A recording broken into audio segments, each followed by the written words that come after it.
On est là dans un tout nouveau centre en fait, de distribution des Restos du Cœur à Nantes. C'est le 8e. Sur l'agglomération, c'est le 8e, le 33e sur le département. Voilà. Ce centre, il a une particularité, c'est qu'il regroupe toutes les expérimentations qu'on a pu faire dans tous les coins du département. On a notamment les rendez-vous des personnes accueillies sur des tranches horaires, tout ce que la Covid nous a appris. Ici, c'est le concentré de toutes ces expériences des restos.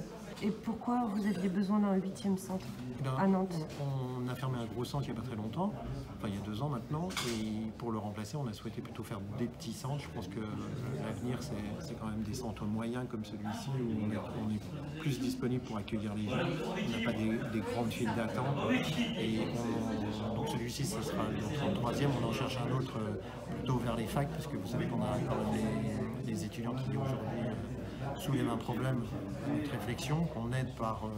On a encore fait 300 colis samedi dernier qui sont partis vers les étudiants. En tout, ça doit faire 9000 colis depuis septembre pour les étudiants.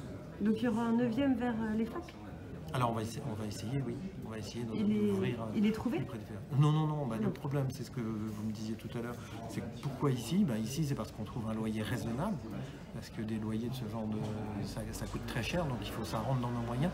Même si on a une grosse aide de la mairie de Nantes, il faut quand même qu'on soit dans des loyers adaptés. Ici, ce qu'on a souhaité ici, c'est on a mutualisé deux centres. En fait, il y a le centre que vous voyez là, cette espèce de jolie épicerie, et puis c'est le centre aussi qui accueille le bus. Le bus qui tourne à Pierremille et à Talensac tous les soirs de la semaine, sauf le week-end. Et donc le bus est garé ici et on mutualise la cuisine déjà. On mutualise le loyer, on mutualise aussi, il y a une synergie entre les bénévoles, il y a certains bénévoles du bus qui peuvent venir en appoint ici. Donc c'est en ça que ce Benelux est un petit peu à la pointe. On commence à voir aussi arriver les travailleurs pauvres, des auto-entrepreneurs, des personnes qui par ricochet, les étudiants, vous avez les étudiants qui ne trouvent pas de petit travail, mais vous avez aussi les étudiants qui par ricochet étaient aidés jusque-là par leurs parents. Leurs parents sont eux-mêmes touchés par la crise et donc ils sont bien moins aidés. Pour vous donner un exemple, on a distribué des couettes la semaine dernière. On a eu des étudiants qui nous ont dit qu'ils étaient contents parce qu'ils ne se chauffaient plus. Donc le profil des étudiants qu'on reçoit, ils sont vraiment en assez grande précarité, mais ils gardent le sourire. En fait, la crise du Covid, en fait, qui a été quand même... qui nous touche depuis 1 an et pas mal de choses ont été expérimentées au niveau des Restos du Cœur dans les autres centres avant que nous ouvrions le 15 février, nous a appris que finalement la demi-heure c'est ce qui permettait grosso modo de façon fluide d'avoir une quinzaine de personnes. Les personnes accueillies sont très réceptives, en fait elles nous ont dit que c'était beaucoup plus agréable pour elles de venir sur un créneau plus resserré, parce que des créneaux, on en proposait avant, mais plus resserrés et avec la garantie qu'elles passeront sans trop d'attente. Au Restos du Cœur depuis 7 ans, il est clair que j'ai toujours vu une progression assez forte année après année.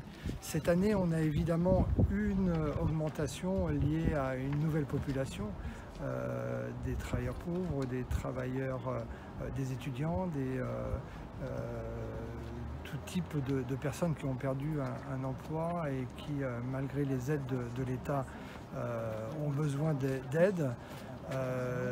Si on devait chiffrer ça, on est aux alentours entre 10 et 15% pour cette année avec la période Covid.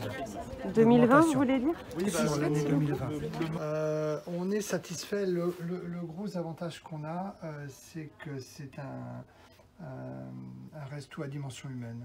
La difficulté qu'on a dans des gros centres comme Saint-Herblain, elle en parlait tout à l'heure, Marie-Yvonne, 1300 familles accueillies par semaine, d'Albi 1200, on ne peut pas traiter, avoir un échange suffisamment à l'écoute pour leur apporter des solutions autres qu'alimentaires dans ces centres-là. Ici, c'est combien? Ici, on est à 130 familles pour l'instant. D'accord. 130 familles. Ça a ouvert quand? C'est ouvert il y a 1 mois. Alors on va monter en puissance, puisque toutes les semaines on accueille 20 ou 30 familles de plus. Mais le gros avantage, c'est qu'on peut être à l'écoute complète des personnes accueillies.